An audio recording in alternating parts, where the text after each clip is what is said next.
As you most likely know, there is such a respected English dictionary, Merriam-Webster.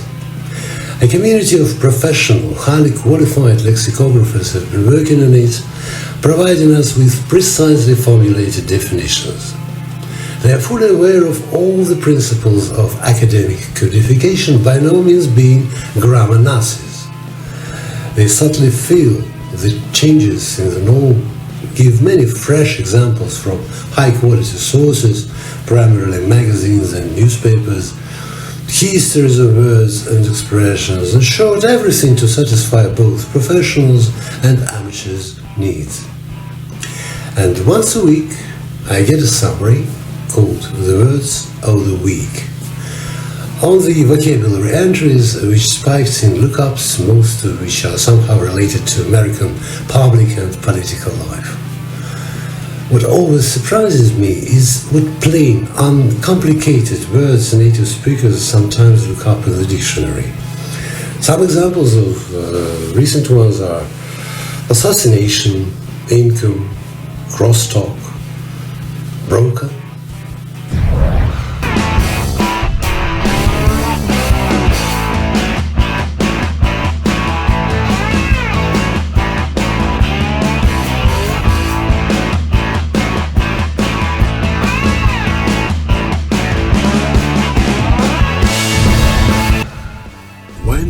Filled with pride and start looking for an inexpensive floor retrieve for my head on Amazon. But what a drag!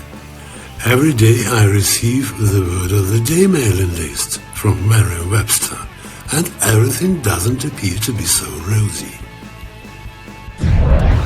Me, a PhD, a teacher with 20 plus years of scientific experience, I do not know roughly a quarter of these words.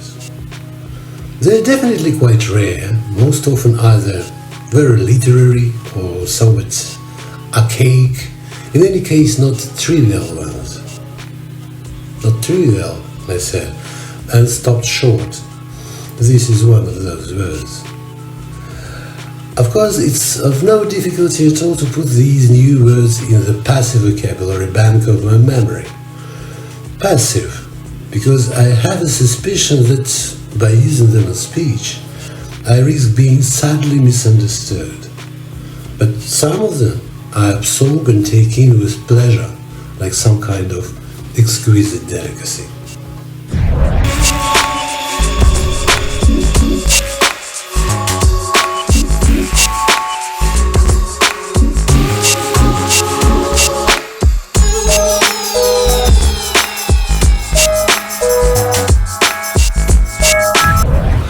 In this connection, I remember two oddballs from my life. I have one friend who sincerely wondered why you need to learn a language if you can just learn by rote a medium-thick dictionary. And he even started this activity with peculiar to his character passion and stubbornness. Many years have passed, but for some reason he still refrains from talking in English. My ex-wife, when I would say that I didn't know some word, she first with angelic astonishment, then, as we approached our divorce, with demonic gloating, she would exclaim, "No! How can this be? You are the teacher."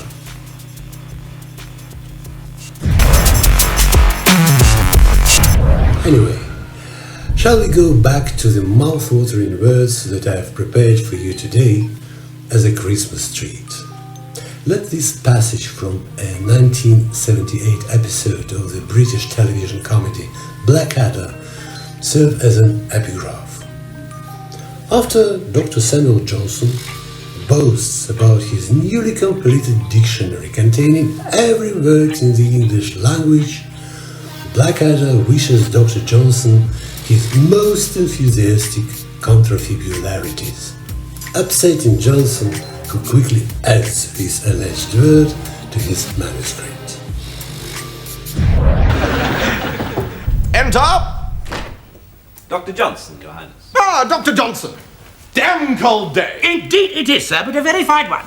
for I celebrated last night the encyclopedic implementation of my premeditated orchestration of Demotic Anglo-Saxon. No, didn't catch any of that. Well, I simply observe, sir, that I'm felicitous, since during the course of the penultimate solar sojourn, I terminated my uninterrupted categorization of the vocabulary of our post-Norman tongue. Well, I don't know what you're talking about, but it sounds damn saucy, you lucky thing. I know some fairly liberal-minded girls, but I've never penultimated any of them in that solar sojourn. Or for that matter, been given any Norman tongue. I believe, sir, that the doctor is trying to tell you that he is happy because he has finished his book. It has apparently taken him 10 years. Yes, well, I'm a slow reader myself.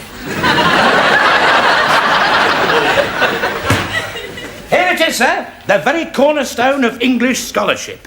This book, sir, contains every word in our beloved language. Every single one, sir? Every single word, sir. Oh, well, in that case, sir, I hope you will not object if I also offer the doctor my most enthusiastic contrafibularities. Contrafibularities, sir? It is a common word down our way. Oh, I'm sorry, sir. I'm anaspeptic, phrasmotic, even compunctious to have caused you such pericombobulation.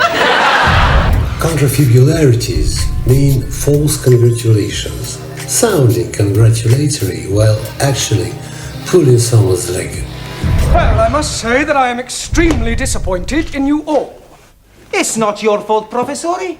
We not pass because we're stupid. And what does that make me? And more stupid. Exactly. Out of 10 students, I have 9 failures. Really sorry, I'm late. Congratulations. You're getting 10 out of 10. Anaspeptic can be used instead of very distressed if you want to make fun of a psychological state of this kind. Phrasmotic means very apologetic, and compunctious is used to exhibit scruples or feelings of guilt.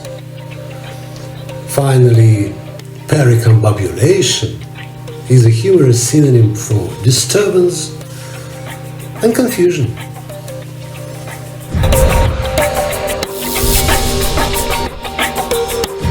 And here are the top 3 words that I didn't used to know, and they somehow got stuck in my memory by themselves, with no effort on my part. Obviously because I felt I just couldn't do without them. The first one is boondoggle, meaning to engage in a silly, meaningless business, and as a noun, it is useless work. Some usage examples. Critics say the stadium is a complete boondoggle, over budget, behind schedule, and unnecessary. Reservation Dogs was a miracle. The FX show could have been a near-perfect hangout sitcom. It did something much more interesting. But by the 8th episode, the gang is all back together again for one last boondoggle. The pace and propulsiveness of the show changes. Our characters have been on their own long enough, out there finding themselves long enough. We feel an end, at least a thematic one, in sight. Make the collabs stop. The world does not need Blue Bottle sneakers or Harry Potter spatulas. The offending loafers are a product of the ubiquitous marketing tactic and frequent aesthetic boondoggle known as the collab. In the case of Gucci and Adidas, a sweeping product partnership between the two companies has yielded hundreds of pieces of co-branded clothing, shoes and accessories since 2022. Logo bucket hats, ribbed knit sweats, brightly coloured leisure suits, handbags straight out of a Pan Am stewardess's work wardrobe, a golf bag swathed in Gucci's monogram fabric. These products have garnered an enormous amount of attention from celebrities and fashion media. The second one is mollycoddle. Nowadays, mollycoddle is mostly used as a verb, meaning to treat with an excessive or absurd degree of indulgence and attention. She refused to mollycoddle her malingering son and sent him off to school. Both the character and the situation are well known, aren't they? And The Word History by Merriam-Webster. Coddling eggs is delicate business. You need to cook them slowly and gently, keeping the water just below boiling. Given how carefully you need to treat the eggs, it's not surprising that some believe the cooking sense of coddle led to the sense meaning to treat with excessive care or kindness. Another source is possible, though. The pamper coddle may be linked to caudle, a curative drink of yore made usually of warm ale or wine mixed with bread or gruel, eggs, sugar, and spices. Regardless, mollycoddle was formed by combining the pamper sense of coddle with Molly, a nickname for Mary. In its earliest known uses in the mid-1800s, mollycoddle was a noun, a disparaging and now dated synonym of our modern wimp. But in short time, it was being used as the verb you're likely to encounter today. Number 3 is cockamamie. Cockamamie is similar to ridiculous or incredible, but a lot funnier, due to its cacophony. He gave me a cockamamie reason for not going. Who dreamed up this cockamamie idea? What cockamamie excuse will he come up with this time? They can express their opinions no matter how cockamamie. Not so long ago, we carried out a survey with a total of 300 native speakers of the Russian language being involved as participants. Can they explain the meaning of 5 genuine Russian words: оголтелый, пресловутый, без обиняков, огульный и голословный? The result was 0 for children and adolescents. In old age groups, the success of word recognition and interpretation depended on the level of education and occupation, but the mythical best in the world Soviet school and institute proved to have nothing to do with it.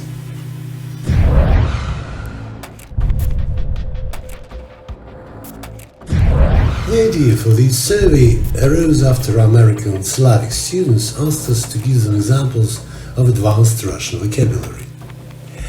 And the point is to realize whether it is necessary to know these somewhat bookish but by no means outdated words, but to evaluate the ability to explain their meanings.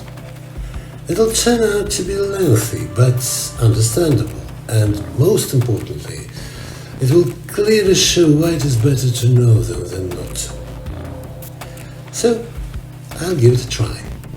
Оголтелый means aggressively promoting a certain discourse, deliberately ignoring and discrediting the opponent's point of view, to be collocated with propaganda or homophobia, for example, and possible translations into English depending on the context: rabid, blatant, rampant, vicious, virulent. У мусульман существует понятие джихада. Это не только смертельная битва. Существует такое древнерусское междометие, гойда, означающее призыв к немедленному действию. Гойда, братья и сестры! Пресловутый is widely known from the bad side, in a negative aspect. Once it meant glorious and respected, but over time it required, as it happens, an ironic connotation, and then became a purely negative characteristic. That is, infamous or notorious in English. Вот он, этот самый пресловутый Фокс. Хорошего шоферюгу он нашел себе, а, Сергей Патич? Его уже дактилоскопировали. Володя, помнишь заточку, которой закололи Васю Векшина? На ней те же отпечатки пальцев, что и у шофера, которого я застрелил. Уведите. Без обиняков, or без экивоков, without equivocation. To say so means to express your thoughts in a straightforward manner, without hiding your intentions and regardless of the fact that it may offend someone. Bluntly, abruptly, or even familiarly.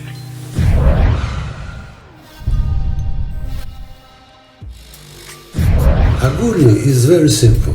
All men are bitches, all blondes are dumb. You know, all these are untenable generalizations based on insufficient factual sampling. In English, sweeping denunciation.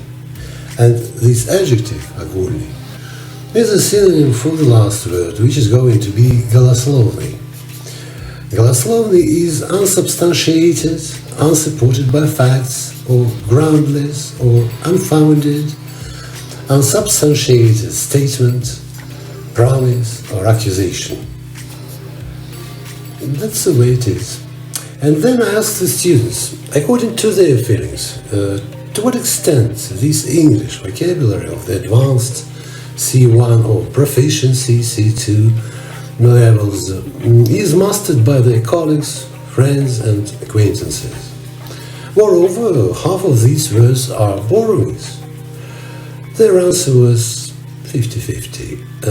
It all depends on education, language experience, and field of activity. Difficult words and the ability to interpret them are the way to a better comprehension of reality and ourselves as part of this reality. Because form is inseparable from content in art and life, thanks to the language.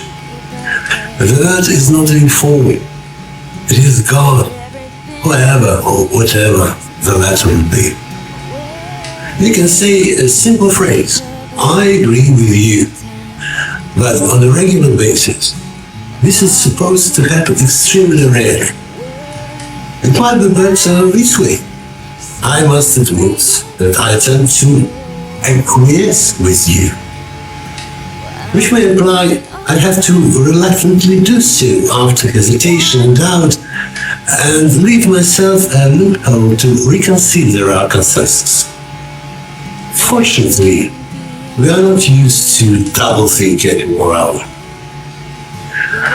On behalf of the New Forwards Language School, see you and talk about such matters in the new year.